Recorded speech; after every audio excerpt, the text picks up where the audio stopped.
Ahoj, já vás zdravím. Vítám vás u dalšího videa po nějaké odmlce. Během té odmyky jsem stihnul trošku vyrůst a přidali nám tvůrci nějaké eventy. Takže příhodně k těmto eventům se podíváme na to, jak expit a na to, jak si vydělat nějaký ten bloček. Vidíme, že eventy jsou, že dostanete 50% dodatečných odměn z offerwallů a shortlinků.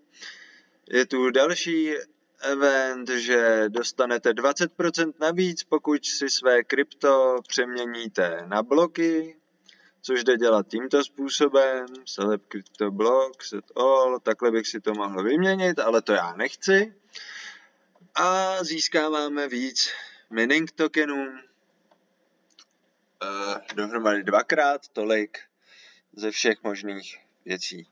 Takže, pokud se podíváme na mining tokeny a chceme vydělávat mining tokeny, nejlepší na to byly přímo tahle ta reklama na dashboardu, která se dala točit jakoby hrozně rychle a těch mining tokenů za to bylo dost docela.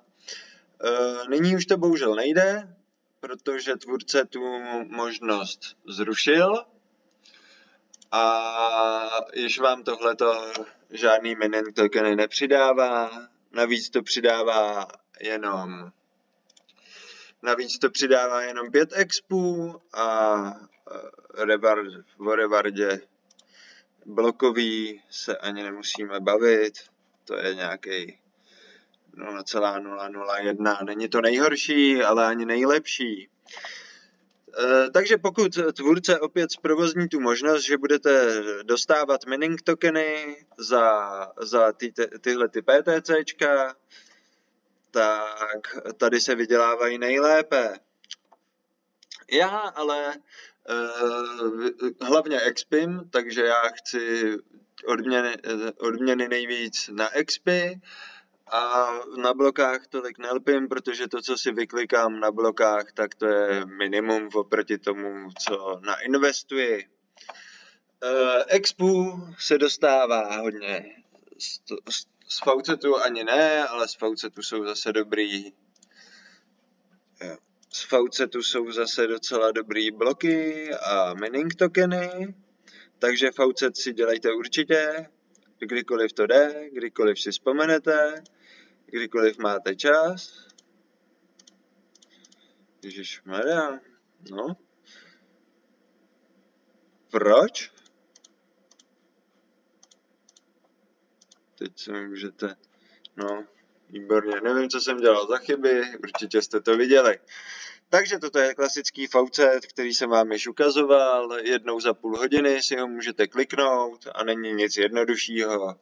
Jako další klikám offerwally, protože je tam 20 expů z jedné akce a teď si probereme, jaký offerwally jsou podle mě nejlepší. Nejlepší jsou podle mě PTCčka na offerwallech, protože ty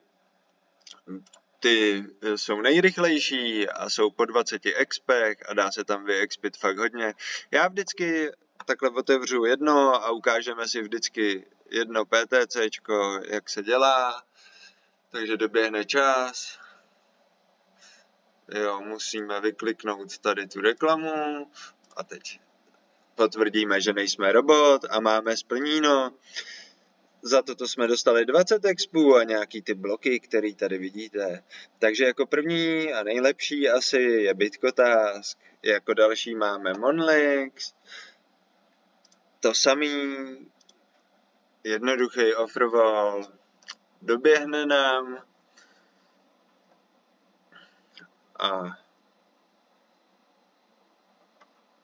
tady se nic odklikávat nemusí a rovnou ho máme splněný, takže to je Monlix offerwall, opět za všechno je těch 20 expů. Skipy a ADs tam je jich málo docela, musíme si takhle překliknout na PTC ADs a je tady jedna jediná, takže tu si spolu uděláme. Tady se kliká, že nejsme robot, kapča klasická. Myslím, že tady se posunuje puzzle, no jasně. Máme posunem puzzle, máme splněno, můžeme zavírat. Skipy ADs máme hotovo. Samozřejmě Bitcotask má těch PTCček víc, já dělám vždycky jenom jednu, vy si udělejte všechny, co nejčastěji to jde, většinou se obnovují, ty offerwally to mají různě, ale většinou se obnovují jednou za 24 hodin.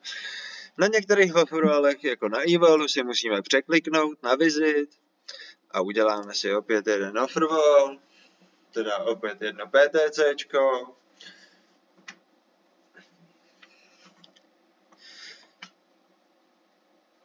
A na evalu máme hotovo.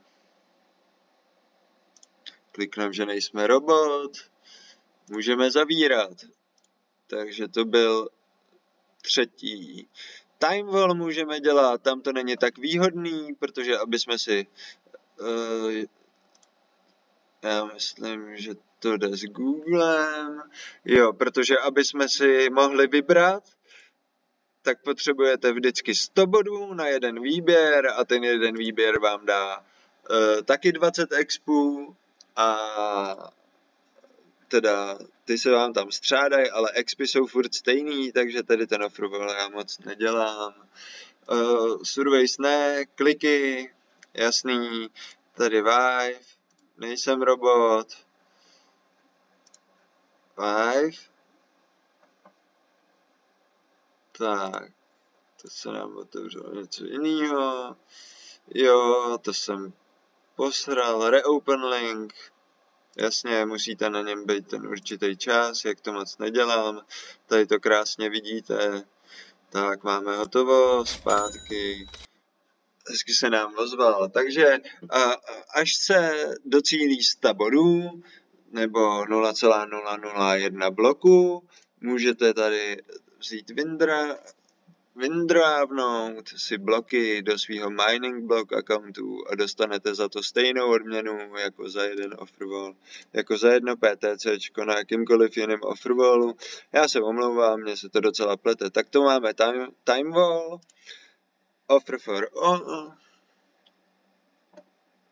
si dáme, tady je trošku jiná kapča zase, ale tohle jsou nejdůležitější, co ukazuju. A tady je jejich offerwally a tady je nejvíc reklam, nejjednodušších na kliky. Klikneme si, máme ho splněný. To máme offer for all, offer for crypto, opět PTCčko, jednoduchý, to je vlastně na stejný princip. Tady ty zhruba 3 offerwally, asi to poskytuje jeden tvůrce. Offerwall jsme klikli, máme hotovo. Tady to bylo offers for crypto, offers for all, už jsme klikli. Drip offers je taky dobrá stránka. Klikneme si jeden offerwall, zase je to na ten samý princip, zase nám tady vyjede 5 obrázků.